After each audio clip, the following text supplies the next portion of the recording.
Bonjour, bienvenue dans Génération Numérique, l'émission des familles techno, des familles branchées, connectées, geeks ou juste curieuses. Nathalie et moi, nous allons essayer de vous décortiquer l'actualité techno du monde qui nous entoure, pour les petits mais aussi pour les grands, pour toute la famille. Nathalie. Bonjour à tous, bonjour Cécile. Au sommaire de cette édition, nous allons parler des nouvelles consoles de jeux pour les petits mais aussi pour les moins petits. Donc on va aller de la nouvelle LeapPad, la nouvelle Gulli, mais également la nouvelle Xbox et la nouvelle PlayStation qui ont été récemment annoncées. Nous vous aiderons à décrypter les jeux vidéo pour les choisir adaptés à l'âge de vos enfants avec l'aide d'Olivier Gérard, porte-parole de Pédagogeux et de l'UNAF. Et nous aurons aussi le point de vue de l'un des leaders mondiaux du jeu vidéo, Ubisoft, sur les ludo-éducatifs et les jeux pour enfants. Nous vous ferons part enfin de nos coups de cœur, par exemple un petit vidéoprojecteur plutôt sympa de Sagemcom, mais aussi nos astuces pour une vie numérique plus simple pour toute la famille. On démarre tout de suite. Merci Olivier Gérard d'être avec nous.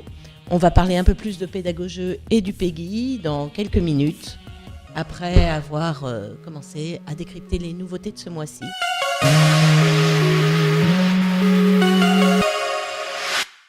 Cécile ? Alors, on commence avec la LeapPad 2. C'est une nouvelle console de Leapfrog qui va tout juste sortir au mois de juin. On avait eu la LeapPad 1 l'année dernière. La LeapPad 2 a un écran qui est beaucoup plus joli, une meilleure définition. Il est plus rapide, il a plus de mémoire. C'est surtout une console, même si elle ressemble un peu à une console de jeux vidéo, c'est une tablette. Elle est anti-choc, donc ça, c'est vraiment adapté à l'âge des enfants de 3 à 6-8 ans. C'est la tablette pour commencer sa vie numérique tranquillement. Donc elle sort au mois de juin en France. Je ne sais pas si vous ou vos enfants êtes adeptes de ces petits jeux addictifs que sont Angry Birds ou Cut the Rope. Pour le cas un peu improbable où vous n'en auriez jamais entendu parler, dans le premier, il y a des oiseaux en colère qui se vengent de vilains cochons verts qui leur ont piqué leurs œufs.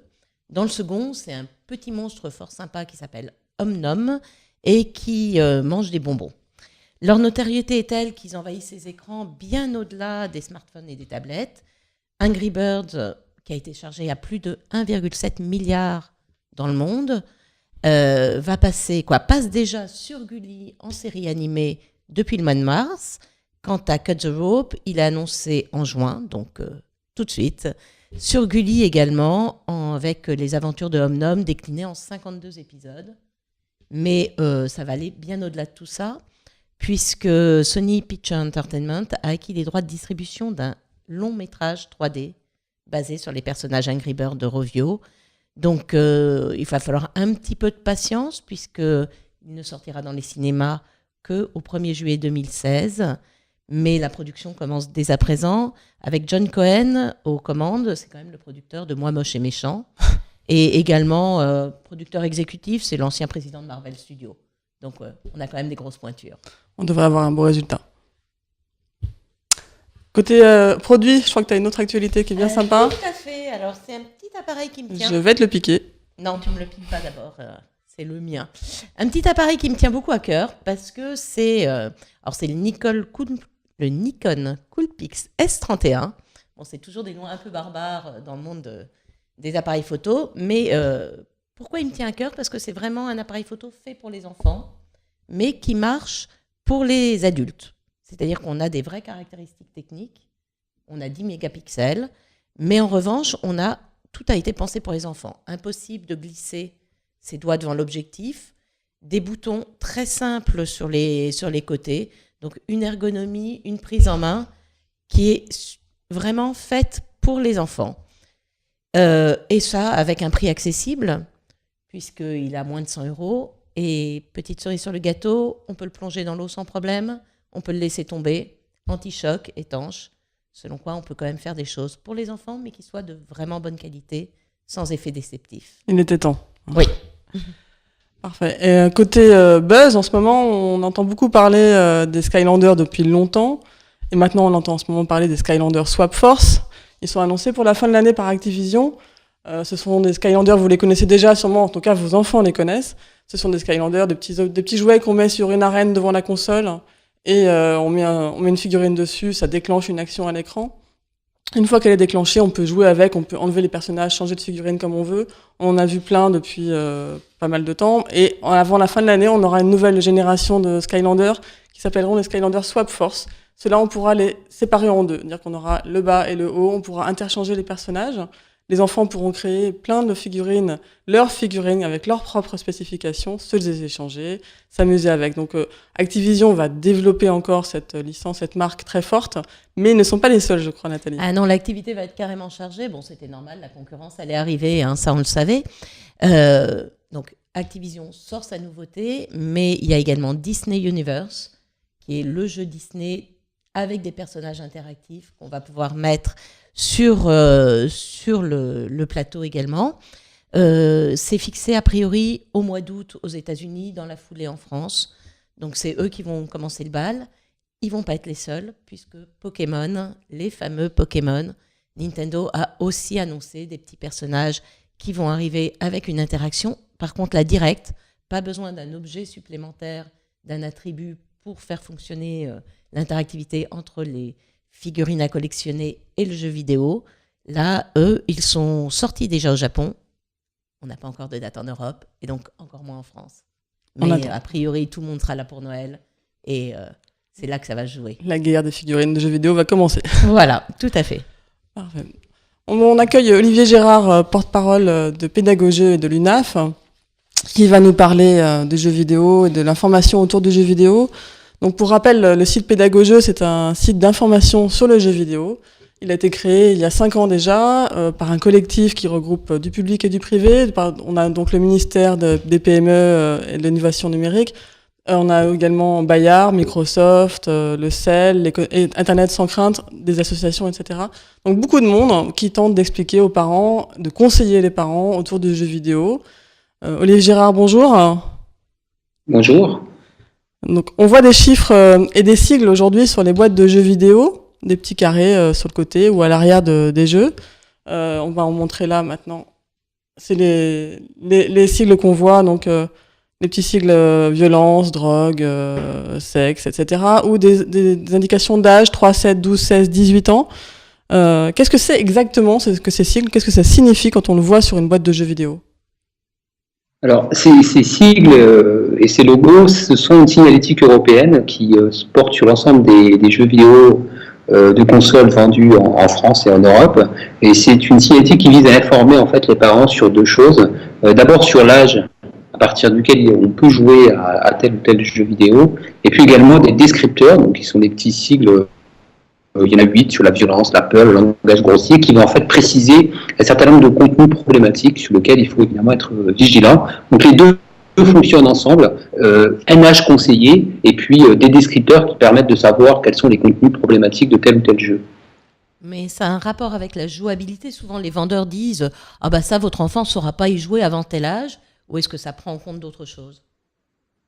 En fait, c'est vraiment sur les contenus. Donc, on a vraiment analysé les contenus des jeux. C'est pas lié à la jouabilité ou au niveau de difficulté du jeu. Vous pouvez très bien avoir un jeu vidéo classé 3 ans, donc avec un logo vert, et qui va être un jeu extrêmement compliqué ou complexe avec une vraie jouabilité très intéressante qui va intéresser les adultes. Et puis, vous pouvez avoir des jeux 16 ans ou 18 ans parce qu'ils vont avoir des contenus violents ou des contenus, des langages grossiers ou du sexe, seront déconseillés donc avant 16 ans ou avant 18 ans. Et en même temps, la jouabilité sera très facile, le jeu ne sera pas forcément très intéressant. Donc, ça n'a rien à voir. C'est vraiment sur le contenu du jeu. D'accord. Alors, en dehors de ce système PEGI, que faites-vous exactement chez Pédagogie pour aider les parents qui sont un peu perdus dans le monde des jeux vidéo de leur enfant ? Alors déjà, on a développé un site internet qui essaie d'expliquer l'ensemble des problématiques du jeu vidéo, de créer une culture commune en fait autour du jeu vidéo, parce qu'il y a des parents qui sont pas dans cet esprit-là, pour qui le jeu vidéo fait un peu peur ou qui ne le connaissent pas. Donc on essaie vraiment de travailler en leur donnant des conseils sur l'ensemble des problématiques, en faisant à des experts, à notre réseau également. On essaye aussi d'être sur le terrain, parce que un site internet c'est bien, mais il y a un moment il faut rencontrer les parents, donc on essaie d'être présent sur des stands, sur des salons, sur des conférences, des rencontres auprès des parents pour pouvoir discuter avec eux. Et puis on essaye aussi de travailler avec l'ensemble des acteurs. Donc par exemple, on a mis en place une charte avec les distributeurs de jeux vidéo pour qu'au moment de l'acte d'achat du jeu vidéo, il y ait une plus forte sensibilité des vendeurs. On a vu tout à l'heure, parfois les vendeurs ne connaissent pas bien cette signalétique PEGI, donc ça montre qu'il y a un travail à faire. Et puis on travaille aussi avec les pouvoirs publics et les industriels pour essayer en amont de réfléchir aux jeux vidéo. L'objectif pour nous, évidemment, c'est à la fois d'accompagner les parents et les enfants dans un usage équilibré et sain du jeu vidéo, parce qu'on pense que le jeu vidéo peut apporter beaucoup, en particulier du plaisir aux enfants. Parfait. Merci beaucoup Olivier Gérard, porte-parole de Pédagogeux. Merci et à une prochaine fois. Merci. Au revoir. On passe à la bonne idée du jour et c'est Nathalie qui l'a eue. Enfin, je l'ai eu. Non, c'est une idée qui est effectivement connue. Mais enfin, on l'a trouvée et je pense que c'est pas mal que vous la connaissiez aussi. Parce que vous avez peut-être des enfants qui ont soit un iPod Touch, soit qui utilisent votre tablette ou votre smartphone Apple. Et parfois, ils ont un peu tendance à oublier que votre carte bleue n'est pas la leur. Et c'est pas toujours évident pour nos comptes en banque. Et il est totalement possible de créer un compte qui ne va pas être relié à une carte bancaire. Or, c'est très simple. Vous vous mettez sur votre iTunes, vous allez dans les réglages généraux de votre smartphone ou de votre tablette. À Apple, vous vous mettez sur Déconnecter. Et là, on va pouvoir créer un nouveau compte. Pour créer ce nouveau compte, c'est tout simple. Vous allez sur n'importe quelle application gratuite. Attention, il faut vraiment que ce soit une application gratuite. Là, vous allez demander à créer un identifiant. En cliquant sur ça, vous arrivez sur une zone où vous allez devoir créer votre compte. Donc là, c'est très classique. On va vous demander votre email, le mot de passe qui va être associé au compte. On va vous demander également de répondre à un certain nombre de questions de sécurité. Par exemple, comment s'appelait votre instituteur quand vous étiez en école primaire? Quelle est votre couleur préférée? Quel sport pratiquiez-vous pour la première fois? Donc, il faut bien tout remplir parce que sinon, il ne va pas vous laisser finir. Vous remplissez une adresse email de secours et vous cliquez sur suivant. Là, on arrive sur les données de facturation. Les données de facturation, vous pouvez demander une carte bancaire, vous pouvez demander des cartes cadeaux, mais surtout, vous pouvez cliquer sur aucun. Cliquez sur suivant. Un email va vous être envoyé à l'adresse que vous avez donnée. Il ne vous restera plus qu'à cliquer dessus pour confirmer. C'est tout simple et ça peut vous faire économiser quelques sous, surtout avec les jeux free-to-play où les enfants ont un peu tendance à vouloir acheter de nouvelles armes, de nouvelles actions, de nouveaux pouvoirs ou simplement un déguisement. Et on passe à la techno du jour. Donc, on va vous décoder une technologie qui commence à faire un peu de bruit. On en voit beaucoup, on en voit de plus en plus sur nos écrans en ce moment, l'impression 3D, c'est-à-dire des grosses imprimantes qui font des impressions en 3D, plus simplement en papier comme ceci, mais un objet. On va pouvoir imprimer le magnifique logo de Watch TV. En fait, cette technologie est assez simple, mais encore très coûteuse. C'est pas encore pour nos foyers, mais bientôt. Les objets en 3D sont réalisés en poudre minérale. Elle est agglomérée couche après couche par une imprimante 3D. Et solidifie ensuite par laser pour former l'objet. Et ensuite, c'est immergé dans une solution solidifiante. Donc on a un vrai objet à la fin. Exactement, on a un vrai objet. Alors attention, c'est un objet qui est un petit peu fragile. C'est pas fait pour mâchouiller, pour jouer avec pour que les enfants jouent avec et le mettre dans la bouche. Mais pour la fête des mères, on peut faire un très bel objet.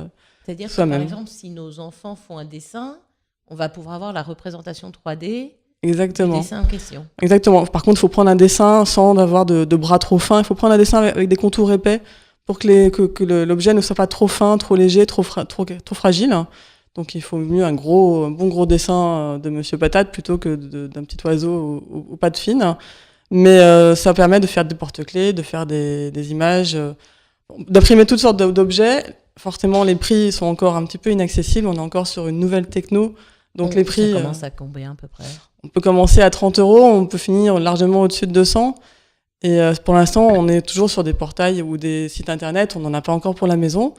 Par contre, il existe des sites internet comme kidart3d.com qui proposent de créer ces objets, comme Sculpteo avec l'application Pottery sur iPhone et Android. Donc on peut faire soi-même ces objets, les commander et ils arrivent. Donc le dessin du petit dernier que vous pensiez garder pendant 20 ans, bien vous pouvez carrément l'imprimer en 3D et avoir l'objet pendant 20 ans à garder chez vous sur votre étagère. Ou plus. Peut-être plus longtemps que le petit dernier à la maison. Oui. On va vous parler d'un objet que vous avez peut-être connu il y a quelque temps. Je vais le réveiller. Ça s'appelle un Furby. Voilà. Ah non, il a son propre caractère. Voilà. Il accepte de se réveiller. Alors, vous l'avez peut-être connu il y a quelque temps, puisqu'il est sorti, la première édition des Furby est sortie en 1898. Voilà un petit rescapé qui doit être aussi réveillé. Bon, il a été beaucoup réveillé aujourd'hui, voilà. Vous voyez, il a quelques changements, cette petite bestiole, beaucoup plus doux. Des oreilles en plastique au lieu d'avoir des oreilles en tissu. Mais surtout, il a des yeux LED. Excusez-moi, parce que c'est pas du tout bruyant, ces bestioles. Il a des yeux LED qui vont exprimer un petit peu ce qu'il a envie de vous transmettre. Il est bourré de capteurs, donc si on le chatouille, s'il est d'humeur, Non, il n'est pas d'humeur, il ne va pas rire. Mets-le devant le micro qu'on l'entende bien. Je te mets devant le mien. Il chante. Il va t'accompagner. Voilà, il va m'accompagner. Il chante toutes les manières. Il n'arrête pas de parler. Il faut le gratouiller. Il faut. Alors, est-ce qu'on est pour ou est-ce qu'on est contre ce genre de petites bestioles Contre. Contre? Pas forcément. C'est vrai qu'ils sont super sympas. Ils ont un petit look de mogwai avant qu'on les nourrisse la nuit. La nouvelle version est quand même mieux parce qu'ils se réveillent beaucoup moins facilement. Alors que l'autre, on peut les nourrir. Regarde, si on met la main, il va remuer, il est beaucoup plus motorisé. Donc c'est vrai que c'est très très attachant. On finit par leur parler quand on est tout seul chez soi, même si les enfants sont pas là. Il parle le Furbish au début, plus on va jouer avec lui, plus il va parler le français. Et il apprend des mots pendant Il apprend des mots, D'accord. il y a une vraie évolution. Donc c'est vraiment attachant comme un animal domestique. Il va, si on écoute la musique, il va chantonner avec nous, il va se mettre à danser. C'est un mini-robot. C'est un petit compagnon, D'accord. petit compagnon électronique. Ça fait quand même beaucoup de bruit. Et il n'y a pas de bouton on-off. Et il n'y a pas de bouton pour baisser le son. Parfois, c'est un peu stressant. On peut le balancer sur le mur ou pas? Il finit par casser. Il est assez solide quand même. On peut le retourner. Voilà, ça va pas bouger. On lui tire les oreilles. C'est vrai qu'il est assez bien pour ça. En revanche, moi, j'ai toujours un peu l'impression que les enfants ont assez d'imagination pour faire vivre leur peluche sans qu'elle ait besoin de vivre réellement. Alors, c'est peut-être nous qui allons plus nous accrocher à ces petites bêtes. Il est sorti tout récemment. Il coûte quand même 70 €. C'est un peu cher pour rester dans un placard. Donc, ça sera à Noël qu'on va voir si c'est vraiment une des stars, ce que le fabricant Hasbro espère, une des stars de sous le sapin. On va se retrouver dans quelques secondes avec tout plein de nouveaux développements. On va interviewer l'un des responsables d'Ubisoft, qui est un des leaders du jeu vidéo. On va aussi vous donner nos coups de cœur, ceux qui viennent de sortir, ceux qui vont venir, mais plein d'autres choses à venir. Rendez-vous dans quelques secondes.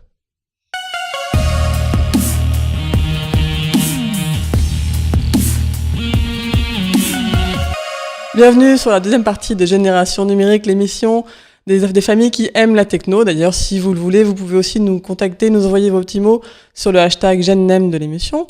On va continuer avec la question qui fait débat en ce moment, les nouvelles consoles. Est-ce qu'on doit changer de console de jeux vidéo? Elles arrivent bientôt, d'ici la fin de l'année. Est-ce qu'il va falloir encore changer sa console de salon? Surtout pour les familles, parce que les enfants n'ont pas forcément besoin des derniers jeux qui vont demander le plus de puissance.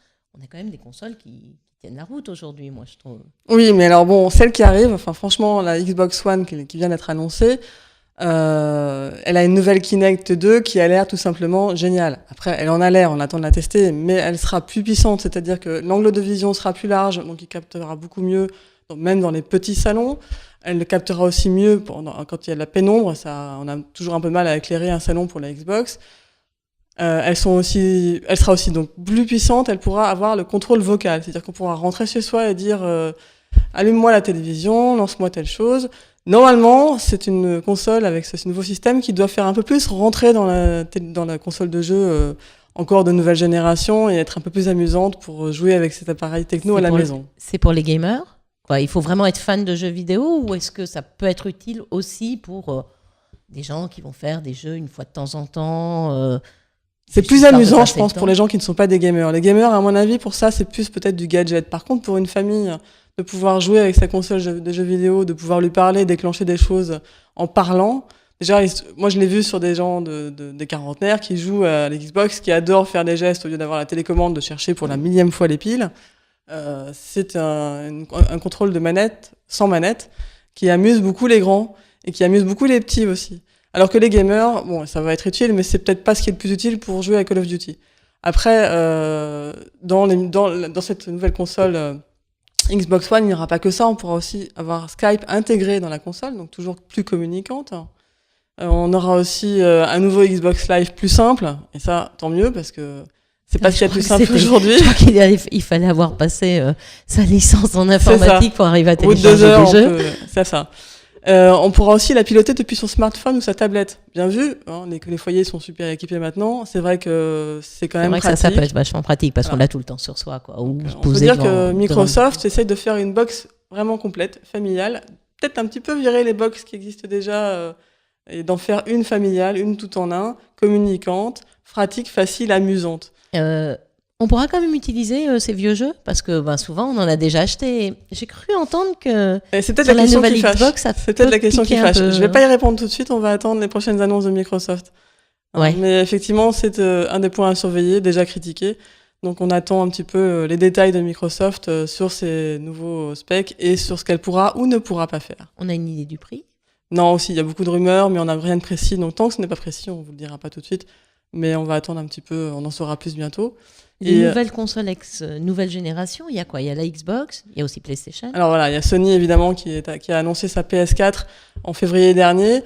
Très peu d'informations, ils ont surtout fait un zoom sur la nouvelle manette de jeu qui aura un touchpad, qui aura un bouton partagé. On a eu quelques informations dessus, mais on n'a pas encore beaucoup d'informations sur le sujet. Elle a l'air tout à fait très très belle comme d'habitude, mais on a très peu d'informations, donc on va pas encore...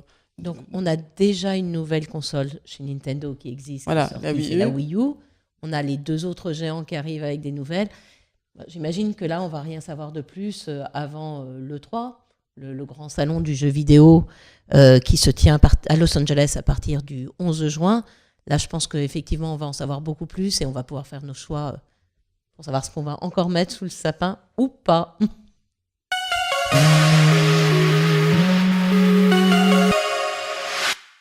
En parallèle de ces jeux majeurs pour toute la famille, on connaît les Lapins Crétins, on connaît Just Dance. Ubisoft a quand même plein d'actualités diverses et variées qui lui permettent de se maintenir parmi les leaders mondiaux. Nous avons eu la chance, Cécile et moi, d'interviewer Thomas Pinson, directeur marketing de tout ce qui est online chez Ubisoft. Moi, ce qui m'intéressait, c'était à la fois de voir ces actualités. Donc, il y a énormément de choses maintenant qui se passent en dématérialisé. On va y jouer sur le smartphone, on va y jouer sur la console, mais sans acheter de support réel. Il y a beaucoup de nouveautés. Il y avait du Rayman Jungle avec des nouveaux tableaux qui étaient pour toujours améliorer l'expérience du joueur. Il y a aussi une nouvelle licence très familiale qui s'appelle Mojo Loco, qui est une sorte de Tamagotchi avec des petits monstres qu'on peut combiner, qu'on peut faire évoluer, des quêtes pour trouver l'énergie pour les nourrir, des choses comme ça. Mais bon, moi, il y a quelque chose qui me chipote un tout petit poil. C'est qu'avant, on avait beaucoup de ce qu'on appelle le ludo-éducatif, les jeux qui permettaient à la fois de jouer et d'apprendre. C'est quelque chose qu'on voit un peu moins. Et je me demandais si Ubisoft avait encore une carte à jouer dans ce domaine-là, ou si on n'allait plus avoir que des petits jeux vraiment ludiques et plus éducatifs. Thomas Pinson a eu la gentillesse de bien vouloir nous répondre. Aujourd'hui, les enfants jouent aussi largement sur mobile et sur iPad, sur iPhone ou même sur les plateformes digitales. Donc aujourd'hui, oui, pour nous, ça continue à être un type de jeu qu'on privilégie, que ce soit avec des jeux comme Rayman, comme les Lapins Crétins, comme Just Dance, toutes ces licences qui s'adressent en fait aux enfants, mais aussi à toute la famille. Parce que c'est ça aujourd'hui aussi Notre volonté, c'est de proposer des expériences à toute la famille, que les parents puissent jouer avec les enfants et qu'ils comprennent le jeu. Et aujourd'hui, donc, on raisonne plus en forcément produit que pour enfants ou parents, mais on essaye vraiment d'avoir une continuité dans nos marques et puis de proposer différentes expériences à toute la famille, mais qui puissent jouer ensemble, parce qu'on sait que c'est aujourd'hui ce qui est le plus important pour qu'il y ait justement ce lien entre les générations. La France avait quand même une grosse spécificité pendant longtemps, c'était le ludo-éducatif. On n'en a presque plus. Ubisoft était quand même assez présent dans ce domaine. C'est quelque chose de complètement abandonné ? C'est vrai qu'aujourd'hui c'est un marché qui a complètement disparu, mais je pense que c'est aussi lié au goût des enfants qui ont évolué. On a vu qu'aujourd'hui effectivement c'est le jeu qui est le plus important. Maintenant effectivement ça nous empêche pas de penser à des stratégies futures pour intégrer justement des éléments où les enfants vont apprendre.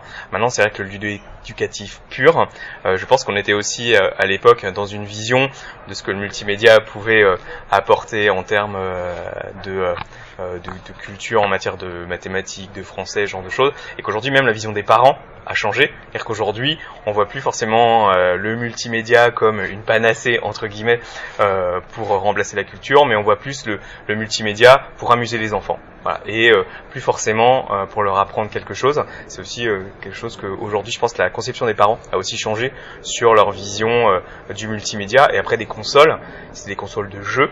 Donc effectivement, ils cherchaient en priorité le jeu. Et enfin pour moi, je l'associe à l'apparition de la GBA et de la DS, qui ont vraiment, c'est à ce moment-là, je pense, où vraiment le switch s'est fait entre le multimédia PC, qui était très ludo-éducatif, et de l'autre côté le jeu, qui était console portable. Et en fait, petit à petit, le choix des parents et des enfants s'est plus orienté vers le jeu et vers les consoles portables qui ont explosé à ce moment-là et qui de fait ont fait baisser complètement le marché PC. Et quand il n'y a plus de demande, eh ben il n'y a plus d'offres non plus, et on est dans un cercle négatif entre guillemets sur les éditeurs, sur les offres et sur le potentiel du marché. Merci à Thomas Pinson pour ces explications. On passe tout de suite à nos tests du jour. Nous avons testé toutes les deux beaux produits. Nathalie ? Alors moi, je vais vous présenter un produit, on ne peut pas faire plus simple, mais j'avoue, il est assez craquant. Donc c'est une petite application qu'on va trouver sur iTunes, donc iPad, iPhone, iPod. Malheureusement, je ne crois pas là encore qu'il soit développé pour Android, mais c'est un tort parce qu'elle mérite vraiment d'être largement diffusée en famille. C'est pour les tout petits. Ça s'appelle Capouticle. C'est un petit pantin. Donc voilà, il est tout mignon, on peut le chatouiller, il a une sonorité qui en plus est très craquante, la bande son est toute mignonne. Et c'est vraiment que du ludique, on n'apprend rien, on va tirer et changer le personnage, on peut le chatouiller, l'envoyer dans tous les sens, voilà, ça le tourne, ça le change. Et alors les petits plus, c'est qu'on peut ajouter la tête de son enfant au centre, ou au contraire placer l'enfant dans son propre environnement. Donc si on clique ici, on se retrouve avec son décor personnel. Donc par exemple, nous allons prendre une console ici et nous pouvons incruster le petit bonhomme qui continue d'être totalement réactif. Donc voilà, on peut jouer quelques secondes, on peut jouer des heures. Voilà, c'est tout mignon. Et on peut couper le son ? Et on peut couper le son, il suffit de baisser le son avec le petit bouton normal de l'iPhone. Elle est par contre payante, c'est son seul point négatif, mais elle n'est pas très chère, elle est à 0,89 centimes. D'accord. Et la Cécile. mienne et mon produit se cache en dessous. Donc j'ai testé pour vous la tablette Gulli. Donc c'est une tablette tactile. La tablette pour les enfants. Alors parmi toutes les tablettes tactiles que j'ai pu tester récemment, et il y en a beaucoup, pour les enfants on n'en trouve pas beaucoup qui soient vraiment bien, parce qu'il faut un écran de bonne qualité, un appareil photo de bonne qualité, du contenu de bonne qualité et pas trop de fioritures inutiles. Alors j'ai beaucoup aimé la Gulli, je crois que Nathalie aussi, parce qu'elle est vraiment anti-choc, elle a un très bon écran assez précis, assez réactif. Les enfants l'adorent parce qu'évidemment il y a tout le contenu Gulli, donc on retrouve le contenu Gulli, on retrouve notamment l'application In the Boîte pour jouer avec Johan.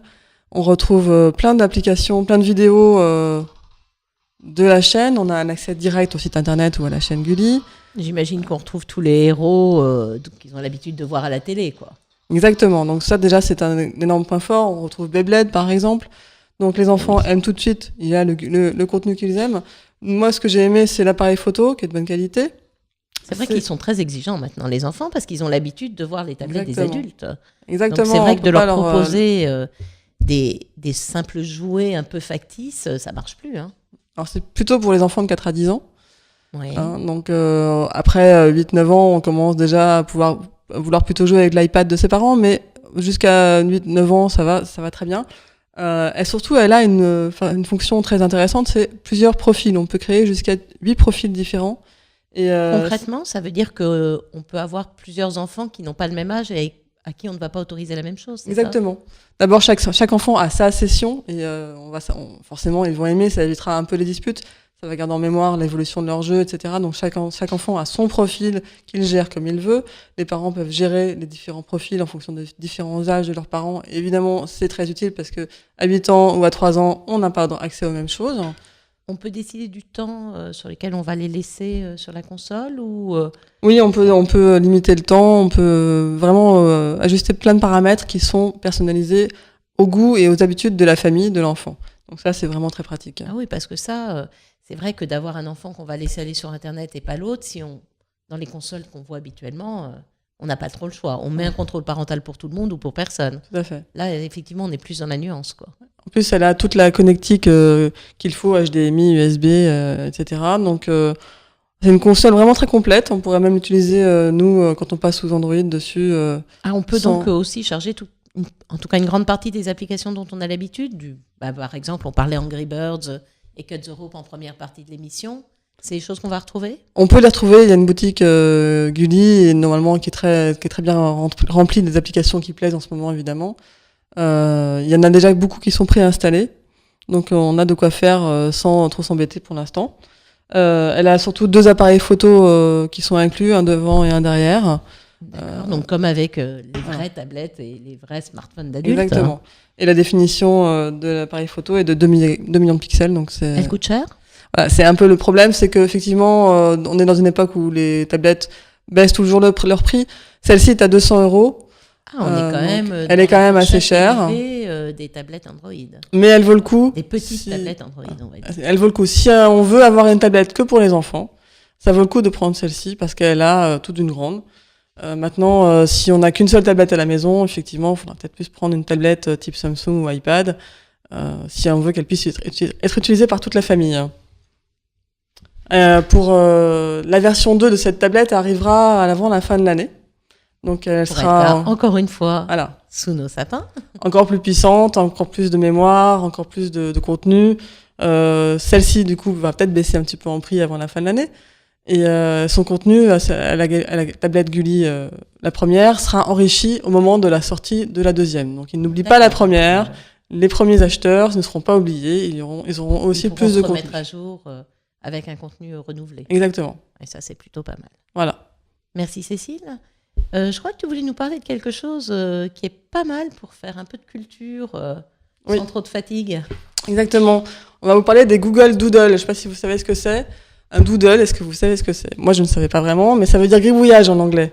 En fait, le mot était même tout à fait parfaitement trouvé pour Google, tellement il est proche du mot Google, oui, doodle. Parce que, au niveau sonorité... Voilà, c'est ce qu'on appelle un paronomase en français d'ailleurs. Vous avez appris un mot aujourd'hui. C'est quand on rapproche des mots qui ont le même son. Ça s'appelle un paronomase. Enfin bref, le logo de Google, les 6 lettres et les 4 couleurs du logo sont détournées régulièrement. Vous le voyez sûrement quand vous vous connectez à Google le matin. Parfois, il moindre recherche, effectivement, on a une jolie image. Voilà. Et donc en fait, ce logo est détourné depuis 1999. À l'époque, les fondateurs de Google, Sergey et Page, ont joué avec leur logo parce qu'ils voulaient mettre en avant le festival Burning Man. Donc ils ont fait un logo en dessinant une silhouette derrière le 2e O de Google. Depuis, des milliers de Google ont vu le jour. Il en paraît plusieurs par mois selon les pays. Les fans peuvent même acheter des t-shirts avec les doodles. Mais ça va bien au-delà de juste de l'image, en fait. Exactement. Derrière le doodle, quand on clique dessus, on a des définitions de ce qu'il veut dire. Donc c'est un bon moyen de se cultiver. En quelques secondes, on a juste à cliquer sur le logo et derrière on a toute l'actualité liée à son sujet. On apprend plein de choses. C'est un moyen hyper ludique pour les enfants d'apprendre qui fait quoi, enfin l'anniversaire de qui, etc. On a en direct plein d'informations. Tu nous as fait une petite sélection, je crois. Voilà, nous avons fait une petite sélection des derniers doodles qui nous ont plu au mois de mai. Bon, c'était un peu facile au mois de mai parce qu'il y a des dates très très clés au mois de mai. Le 1er mai, inévitable, Google nous offre son joli brin de muguet. Ensuite, nous avons eu le centenaire de Charles Trenet, le fou chantant, aurait eu 100 ans cette année. Et nous avons fini avec l'exposition universelle de Barcelone qui a fêté ses 125 ans cette année.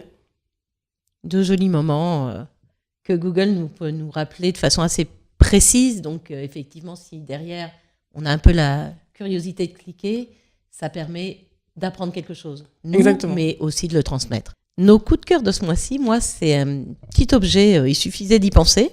C'est une petite pince. Un cornichon ? Ça a l'air de rien. Une pince à cornichon, tout à fait. C'est d'ailleurs son nom. Hein. Elle s'appelle Pickle Pad, pickle en anglais, cornichon.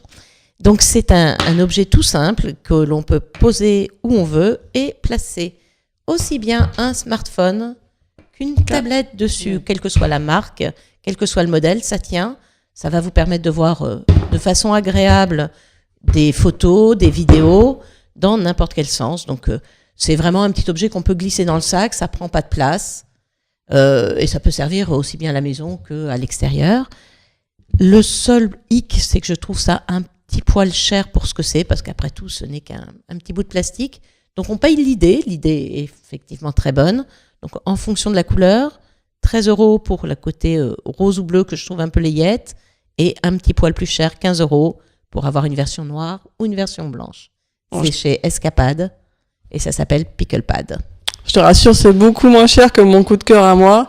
Bon, je me suis fait plaisir, hein, j'avoue, mais franchement, j'ai adoré. Et tout le monde a adoré, tous ceux à qui je l'ai montré récemment ont adoré. Et écoutez, ça tient dans ma main. C'est un vidéoprojecteur de poche. Hein, c'est-à-dire que je l'allume, il est sans fil, il se recharge. J'ai mis dedans une carte mémoire, mais je peux très bien le relier à un ordinateur, à une tablette, et je peux projeter où je sois mes films, mes images, mes vidéos depuis ce petit appareil vraiment tout petit. Donc ça veut dire que les enfants, si tu pars en voyage, même s'il n'y a pas de télé dans la chambre, ils peuvent avoir leur dessin animé.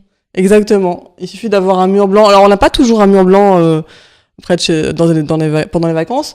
La dernière fois que je l'ai fait, c'était sur un volet orange. C'est pas très grave, ça passe quand même, du moment que le socle c'est bien tendu. Il faut une belle surface plane et bien tendue. Mais une fois que c'est en route, ça marche très bien. Le son est compris dedans ? Le son est compris dedans, c'est peut-être pas toujours assez fort parce que si vous voulez faire une diffusion lors d'un mariage avec une salle de 300 invités, ça va être un peu léger, mais par contre pour un salon, pour une projection familiale, ça passe très bien le son. Le modèle qui sort en ce moment est un modèle Wi-Fi, donc on peut le faire tout à fait sans fil, ce qui est très agréable. Il a du streaming en direct, on peut avoir un décodeur TNT, il est USB. Il a une autonomie de 2 heures. Les lumens sont plus fortes. Il est à 100 lumens quand il est branché, à 60 quand il n'est plus branché. Donc c'est un petit appareil hyper mignon. Je n'ose à peine vous dire le prix. C'est ce que j'allais te demander, évidemment. Il est à 469 € en prix pour le modèle Wi-Fi. Mais avec un peu de chance, le modèle en dessous va baisser. La gamme est assez large. Sagem.com et pour Picopic, ça fait une gamme assez large. Il y en a un plus petit avec une languette pour un modèle de poche.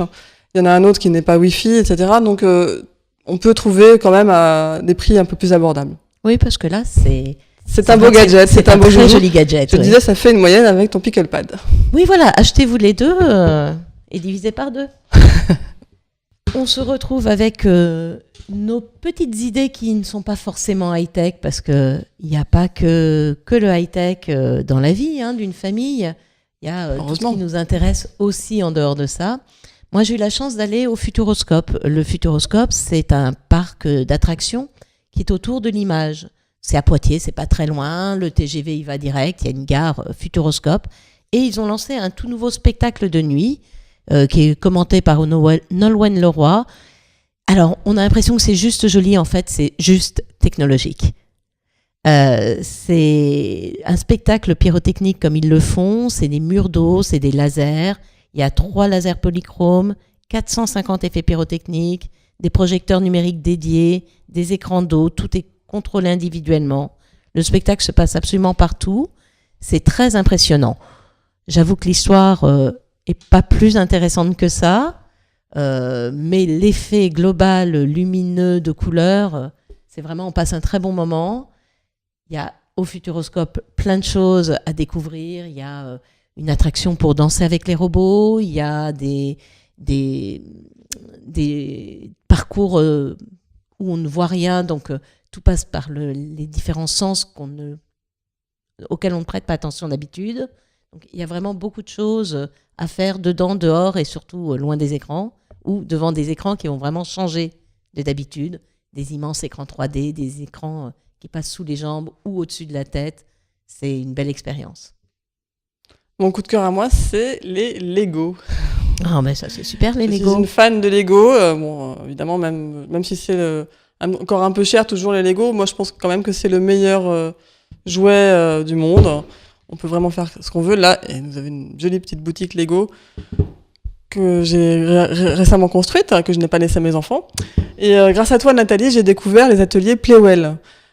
Tu m'as montré ces ateliers et effectivement, c'est des ateliers qui existent déjà aux États-Unis et qu'un Américain, un ancien cuisinier, importe en ce moment en France. Ce sont des ateliers de Lego où Monsieur Edward Keller, donc cet Américain, vient chez vous avec des centaines de milliers de pièces Lego et il anime pendant 1h30 tout un atelier Lego autour des poulies, de la mécanique, de l'ingénierie, pour reproduire des objets du quotidien avec des Lego. Donc ça montre aux enfants plein de notions mécaniques. Les enfants, évidemment, adorent ça. Il fait des ateliers de 10 à 15 personnes. Moi, je conseillerais plutôt de rester à 10 parce que 15 enfants qui jouent au Lego dans un salon, ça n'a pas être facile à gérer. Mais autour de 10 personnes, c'est quand même beaucoup moins cher que d'aller au parc jardin d'acclimatation pour un anniversaire. Là, il propose un atelier d'1h30 pour 175 €. À partir de 175 €, c'est un atelier qui plaira énormément aux petits, mais aussi aux grands. Attention à ce que les papas ne prennent pas la place des enfants pendant l'atelier. Et on peut commencer à y jouer à partir de quel âge ? Il n'a pas mis de limite d'âge, mais à mon avis, il y a quand même des Legos. Pour ceux qui ont des petites pièces, il ne faut pas prendre des enfants trop petits. Je dirais qu'on peut commencer à 4-5 ans. Oui, j'allais dire 5 ans, on peut commencer à apprécier vraiment l'atelier, à ton avis. Oui, oui. Bon, bah c'est super. Merci beaucoup. Merci de nous avoir suivis pour cette première émission de Génération Numérique. Vous pouvez nous écrire sur le hashtag GenNem de l'émission. On vous retrouve très vite pour une nouvelle émission. Dans la prochaine, nous vous parlerons notamment de comment vous protéger vos jouets électroniques quand vous êtes en vacances. Le sable, ils n'aiment pas. L'eau, ils n'aiment pas. On présentera ces petites bêtes. Et ils sont parfois très, très, très mignons.